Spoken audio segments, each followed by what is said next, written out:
Hey, what's up? John Sonmez here from SimpleProgrammer.com. So I've been doing a couple of videos on framing, on basically what it means to have a dominant frame, how frames play in social interactions. You know, this is just one lens of looking at the world. There's obviously other ways to do it, but this is one that I find useful.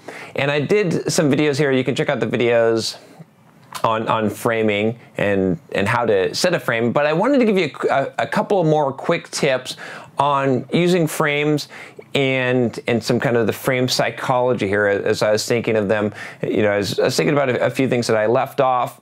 You know, I'll talk more about this if you guys are interested, but this is something that I utilize quite a bit, and it's one of those things that I think until you're aware of it, you don't realize what's going on, and you don't realize how you get like sucked into things. All of these things that I talk about, like as far as frames and a lot of social dynamic stuff, apply to everything from you guys out there picking up women, you know, to boss situations, career development, and especially to marketing and sales, right? So you'll find that marketing and sales people understand this stuff because it is like their bread and butter. So just some interesting things to think about here. So one of the ways that you can break a frame, especially when you are having trouble, when someone is just in a negative, very dominant frame, is to say nothing.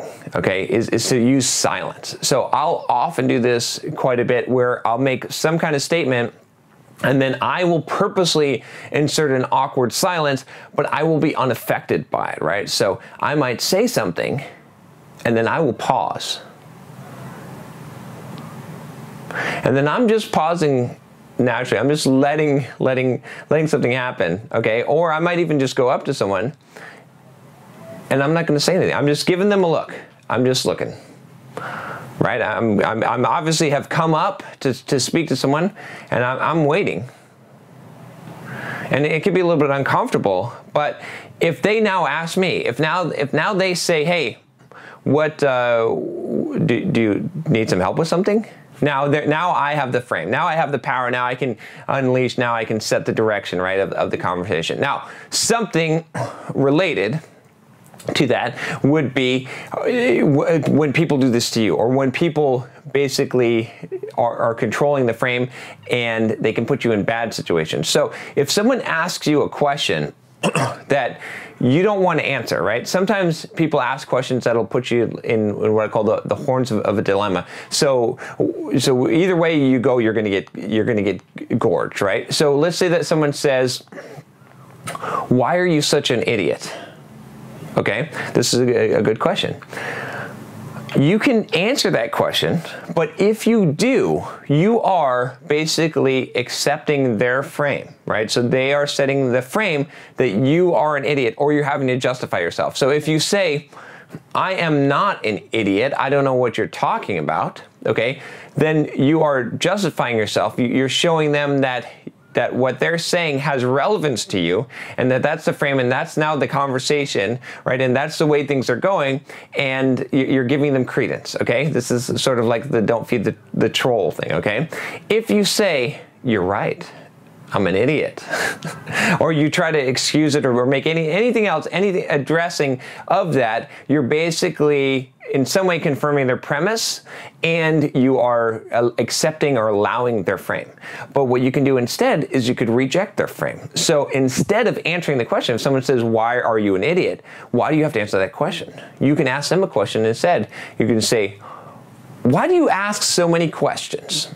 Now you're setting the frame. Or you could just give them a stare or a confused look, or you could just shake your head and say, "Hey, you know," and change the conversation or change the subject to make it seem irrelevant, like what they're saying it doesn't matter. It's so irrelevant that it doesn't even matter, that you're not even going to address it. You're not even going to register that, right? You see this at press conferences, right? That good politicians, they know when to just ignore a question outright, or just to answer a totally different question when they get asked a question, or to ask a question, right? So if you let people ask you questions that you don't want to answer or that have a hidden premise in them, they're going to be totally dominating and setting frame on you, and you're gonna look like an idiot. So when you get into those situations, this is just a quick tip for you, is don't allow someone to do that to you, right? Don't allow someone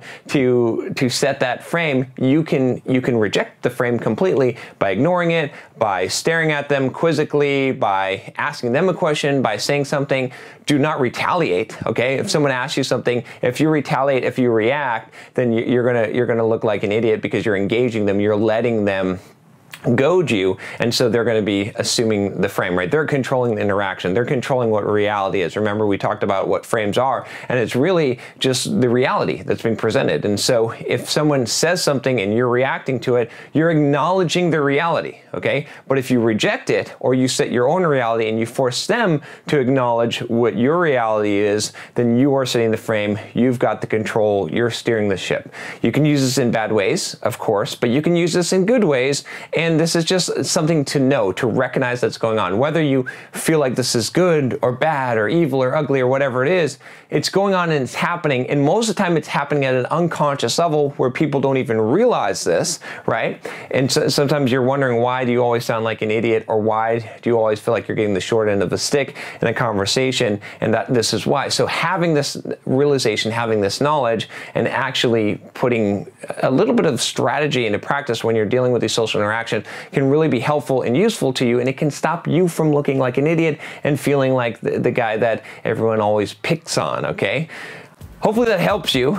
There's a lot to say about this topic, but you know, let me know if you've got some questions, or even particular situations. If you want to send me some emails at john@simpleprogrammer.com, like how would I deal with this? I'm happy to answer that, because I think probably practical application makes a lot of sense in this case. But yeah, there you go. There's some quick tips there. All right, if you like this video, click that subscribe button below, and I will talk to you next time. Take care.